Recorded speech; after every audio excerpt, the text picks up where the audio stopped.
नमस्कार, स्वागत है आपका हमारे YouTube चैनल टूवर्ड्स समृद्धि में।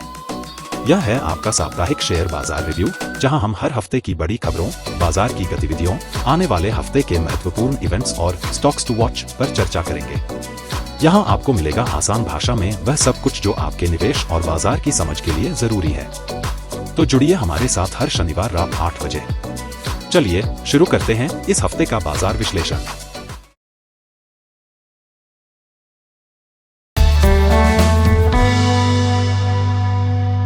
निफ्टी 50 ने 19 जुलाई 2025 को वीकली क्लोजिंग दी है 24,968 पर, जो कि लगभग 181 अंक या 0.72% की गिरावट के साथ रही।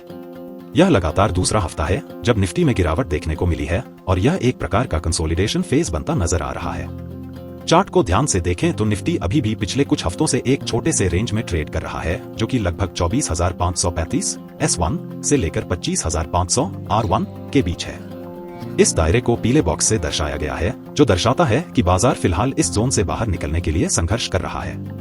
अगर निफ्टी 25,500 R1 के ऊपर वीकली क्लोजिंग देता है तो अगला रेजिस्टेंस 26,200 R2 के आसपास होगा, जो कि नया हाई बनाने की दिशा में एक संकेत होगा। वहीं अगर निफ्टी 24,535 S1 के नीचे क्लोजिंग देता है तो अगला सपोर्ट 23,500 S2 जोन में होगा, जो कि बाजार में कमजोरी की पुष्टि कर सकता है। पिछले कुछ हफ्तों की तेजी के बाद यह ब्रेक या गिरावट एक हेल्दी करेक्शन के रूप में भी देखा जा सकता है।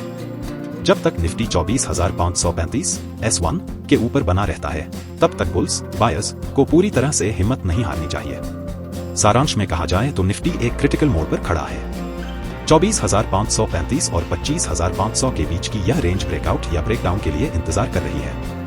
आने वाले सप्ताह में यदि कोई बड़ा न्यूज फ्लो या ग्लोबल ट्रिगर आता है तो यह रेंज टूट सकती है और ट्रेंड स्पष्ट हो सकता है। बैंक निफ्टी ने 19 जुलाई 2025 को वीकली क्लोजिंग दी है 56,283 पर, जो कि लगभग 471 अंकों की गिरावट है 0.83%। पिछले कई हफ्तों से जबरदस्त रैली के बाद यह एक छोटा सा ब्रेक लगने जैसा है, जिसे हम प्रॉफिट बुकिंग या हेल्दी पॉज कह सकते हैं।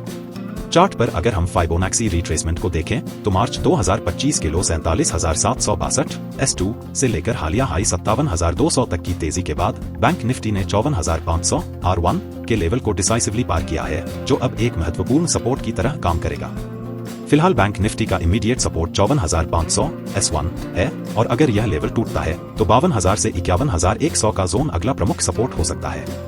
वहीं ऊपर की तरफ इमीडिएट रेजिस्टेंस 57,200 के आसपास है और अगर यह ब्रेक होता है तो अगला टारगेट 58,668 R2 हो सकता है, जो फाइबोनाक्सी 1.618 एक्सटेंशन लेवल पर आता है। की levels: S1 54,500, S2 47,762, R1 57,200, R2 58,668। बाजार की भाषा में कहें तो अभी बैंक निफ्टी थकान के कुछ संकेत दिखा रहा है, लेकिन ट्रेंड अभी भी पॉजिटिव बना हुआ है जब तक यह 54,500 के ऊपर ट्रेड कर रहा है। निवेशकों को फिलहाल सावधानी रखनी चाहिए और 54,500 के नीचे क्लोजिंग आने पर सतर्क हो जाना चाहिए। बैंक निफ्टी मजबूत स्थिति में है, लेकिन 56,000 57,200 के जोन में थोड़ी सी ऊपरी बाधा दिख रही है। क्लियर ब्रेकआउट की पुष्टि तभी होगी जब यह 57,200 के ऊपर सस्टेन करे। तब तक थोड़ा संयम और तकनीकी स्तरों पर नजर रखना जरूरी है। इंडिया विक्स ने इस सप्ताह की क्लोजिंग दी है 11.39 पर, जो कि लगभग 3.60% की गिरावट के साथ रही। यह लगातार कई हफ्तों की गिरावट के बाद अब अपने महत्वपूर्ण सपोर्ट जोन S1 10.05 के बेहद करीब पहुंच चुका है। चार्ट पर साफ दिख रहा है कि विक्स अब लो वॉलेटिलिटी जोन में है, जो यह दर्शाता है कि मार्केट में फिलहाल डर या अनिश्चितता बहुत कम है। आमतौर पर जब विक्स इतना नीचे होता है तो बाजार में ओवर कॉन्फिडेंस बढ़ता है और कभी कभी ये शार्प रिवर्सल का संकेत भी देता है। अगर विक्स 10.05 S1 के नीचे चला जाता है तो यह निफ्टी और बैंक निफ्टी के लिए शॉर्ट टर्म में बुलिश संकेत होगा। लेकिन अगर विक्स बाउंस करता है और 12.79 R1 के ऊपर जाता है तो यह बाजार में हल्की नर्वसनेस को दर्शा सकता है। विक्स फिलहाल एक्सट्रीमली लो जोन में है। जब तक यह 10.05 से ऊपर है तब तक मार्केट शांत और स्थिर रहने की उम्मीद है, लेकिन शार्प बाउंस आने पर ट्रेडर्स को सतर्क हो जाना चाहिए। USD INR ने इस सप्ताह 86.125 पर क्लोजिंग दी, जो कि हल्की बढ़त के साथ रही 0.41%। चार्ट के अनुसार डॉलर रुपया अब 86.67 R1 के पास रेसिस्टेंस फेस कर रहा है। अगर यह लेवल डिसाइसिवली ब्रेक होता है तो अगला टारगेट 87.97 R2 होगा। वहीं नीचे की तरफ 84.48 S1 एक मजबूत सपोर्ट बना हुआ है। दैनिक कैंडल्स दर्शाते हैं कि रुपए में हालिया कमजोरी रुक गई है, लेकिन अभी कोई डिसाइसिव रिवर्सल नहीं दिख रहा है। अगर डॉलर 87 के ऊपर निकलता है तो इंपोर्ट आधारित कंपनियों जैसे ऑयल FMCG की लागत बढ़ सकती है। डॉलर इंडेक्स ने इस सप्ताह 98.46 पर क्लोजिंग दी है, जो कि 0.61% की हल्की मजबूती दर्शाता है। यह लगातार दूसरा हफ्ता है जब DXY में उछाल दिखा है।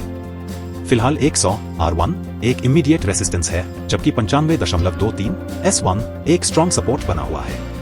चार्ट पर प्राइस अब एक शॉर्ट टर्म बेस बना रहा है, जो यह संकेत देता है कि डॉलर इंडेक्स में और मजबूती आ सकती है।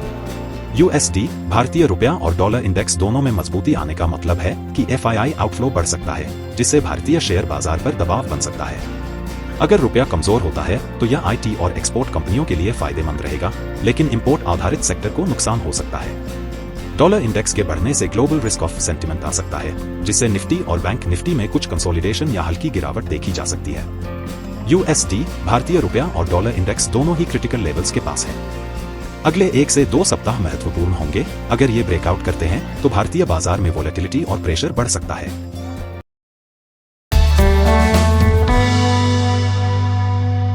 डाउ जोन्स ने इस सप्ताह 44,342 के पास क्लोजिंग दी, जो कि हल्की गिरावट के साथ रही 0.07%।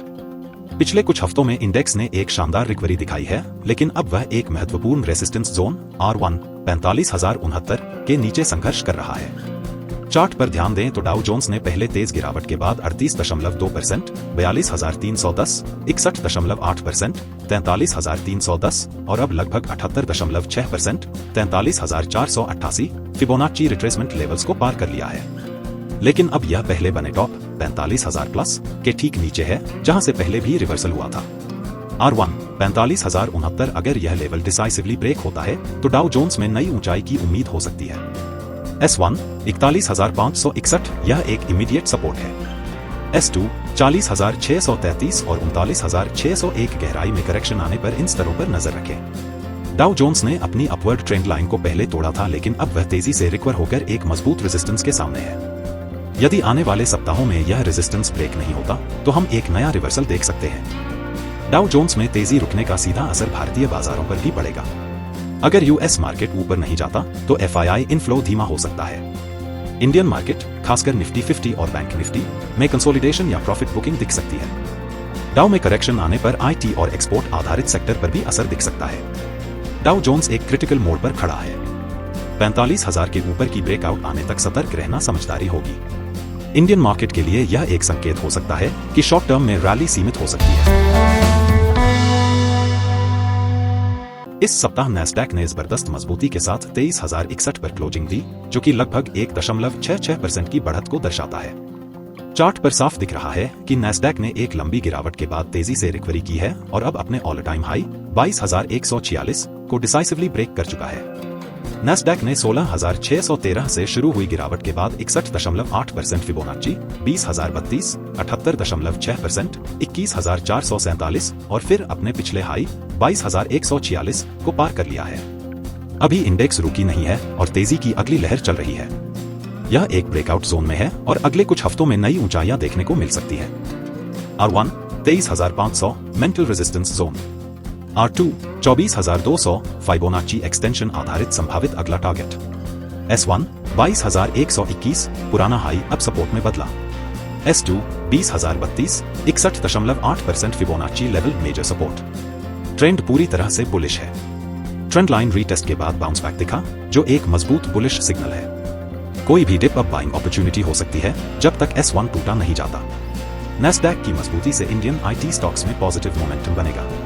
US में रिस्क एपेटाइट बढ़ने से FII इनफ्लोज भारत में भी बढ़ सकते हैं। नस्दाक का ब्रेकआउट भारतीय बाजार में सेंटिमेंट को स्ट्रॉन्ग बनाए रखेगा, खासकर निफ्टी IT और एक्सपोर्ट बेस्ड सेक्टर्स में। नैस्डैक ने ब्रेकआउट के साथ एक नया बुलिश फेज शुरू किया है। जब तक यह 22,100 के ऊपर टिका हुआ है, तब तक करेक्शन भी हेल्दी माने जाएंगे। इंडियन मार्केट को इससे मजबूती मिल सकती है। इस हफ्ते बाजार ने एक पॉज लिया है। निफ्टी ने 24,968 पर क्लोज दिया, करीब 0.72% डाउन, और बैंक निफ्टी भी थोड़ा सॉफ्ट रहा। ये गिरावट पैनिक की वजह नहीं, बल्कि एक हेल्थी कंसोलिडेशन है। नस्दाक ब्रेकआउट कर चुका है और डो जोन्स रेजिस्टेंस पर है, यानी ग्लोबल क्यूज मिक्स्ड हैं। डॉलर इंडेक्स और USD INR दोनों क्रिटिकल जोन्स पर हैं, जो आने वाले हफ्तों में डायरेक्शन सेट कर सकते हैं। मार्केट हमेशा लिनियर नहीं चलता, कभी तेजी, कभी करेक्शन और कभी रुकावट।